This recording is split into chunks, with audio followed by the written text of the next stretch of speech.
Voilà, donc je m'appelle Mamadou Nabi Sow, directeur de l'école Horta Sen Yoff US4. Je suis le président du centre d'examen pour le CFE, le centre El Hadj Elimane Thiaw de Yoff, ex-école 5. Alors, nous avons vraiment bien administré les épreuves et la commission et moi, nous avons pu quand même administrer ces épreuves durant ces 2 jours. La première journée, c'était hier. Nous avions fait une partie des épreuves et aujourd'hui, c'était la suite. Présentement, nous venons quand même juste de terminer l'administration de la dernière épreuve et nous voyons que cette année-ci, les épreuves dans l'ensemble se sont déroulées dans de très bonnes conditions.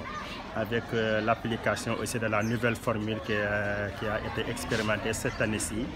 je vois que vraiment c'est une très bonne formule. Point de vue gestion temps, point de vue aussi gestion matérielle, vraiment ça va. Ça s'est bien passé dans l'ensemble. Les épreuves aussi, nous avons vu que quand même c'était vraiment des épreuves au programme, à part quand même quelques questions qui sont à parfaire quand même, mais sinon dans l'ensemble les épreuves c'était des épreuves du programme et au sortir aussi des classes, tous les candidats aussi disaient que vraiment c'était abordable.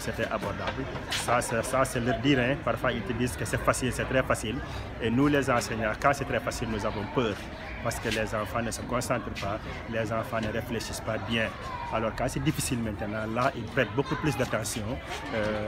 sur ces épreuves. Mais espérons comme ils l'ont dit, que c'est facile et qu'ils ont bien travaillé. Vraiment, la commission aussi que je dirige est une très bonne commission et vraiment c'est des gens responsables parce que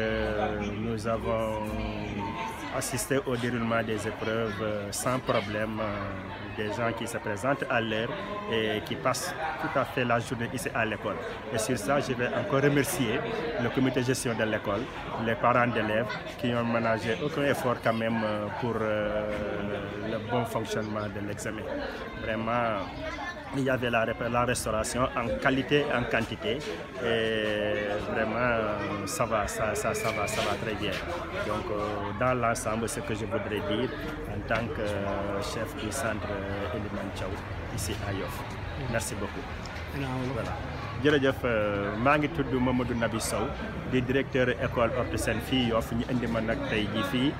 école Elimane Thiaw ngeen ma jiite fii commission bi nga xamante ne ñoo fi déroulé l'examen CFE di examen entrée en sixième bu ñu baaxoo di def. Voilà kon bokk démb ba léegi nag ñu ngi ko fi nekk di ko def ñaari fan tey mooy ñaareelu fan bi te fi mu nekk nii ñu ngi nii doog a jeexal léegi examen bi. Mais wax dëgg yàlla li ñuy wax d'abord mooy si ñi ma jiite fii mbooloo bi ma jiite fii nit ñu responsable lañu nit ñu baax lañu te def seen liggéey tamit ni mu waree ndax retard amu ci nit ñi dinañ teel a ñëw te dinañ teel a joxe épreuve bi aussi à temps amul benn retard xale yi tamit ñëw nañu centre bi maa ngi amoon 316 maanaam ñetti téeméeri candidat ak fukk ak juróom benn candidat laa amoon si biir nombre boobu ñaar dong ñoo si absenté di ñaari fii ñaari jigéen dong ñoo si ñëwul kon bokk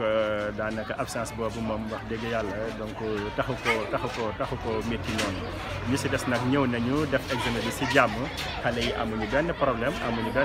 vraiment te ñoom seen bopp bu ñu génnee dañ naan épreuve bi yomb na loolu la ñuy wax waaye nag ñun jàngalekat yi xale yi bu ñu nee yomb na rek dañuy tiit ndax bu ñu nee yomb na liggéey bu war buñ si war a def ak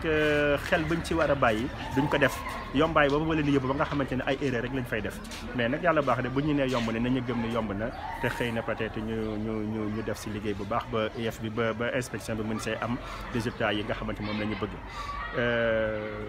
di remercier nag école bi comité de gestion bi ak comité parents d'élèves bi ndax taxaw nañu si examen bi ndax añ manqué wul ndekki manqué wul démb ba léegi ndox manqué wul canette manqué wul boisson manqué wul tey jii tamit ndekki nañ ba suur instant bii may wax ak ni yow fi mu ne nii pare nañu kon bokk wax dëgg yàlla ñu ngi leen di remercier bu baax di leen jaajëfal bu baax di jaajëfal tamit directeur bi nga xamante tamit moo fi nekk ndax bàyyi nañoo condition yoo xamante ni vraiment def nañu examen bi si jàmm tàmbale ko si bisimilahi rahmaani rahim àggale ko si alhamdulilah rabbi alamina donc sant yàlla bu baax di ñaan yàlla tamit ñu fekk ko waat ay ati at si kanam voilà. jërëjëf léegi par rapport ak épreuve yi. amu leen benn manquement ci côté épreuve yi fooy war a photocopier voilà loolu tamit amul daan nañ gis loolu si santé yi épreuve yi ñoo ñu joxe ko mu manqué mais ren loolu amul joxe nañu ay épreuve yu mat la ñu joxe lim boo xamante ne vraiment mat na li nga xamante ne nag mooy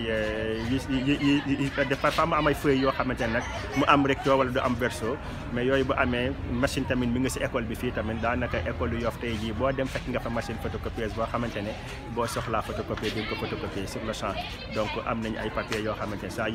yu yooyu amee rek dañuy jël photocopier rapidement dem joxe si biir classe yi daanaka daal te ren ji daal loolu posé wul problème si école yi waaw. merci beaucoup jërëjëf.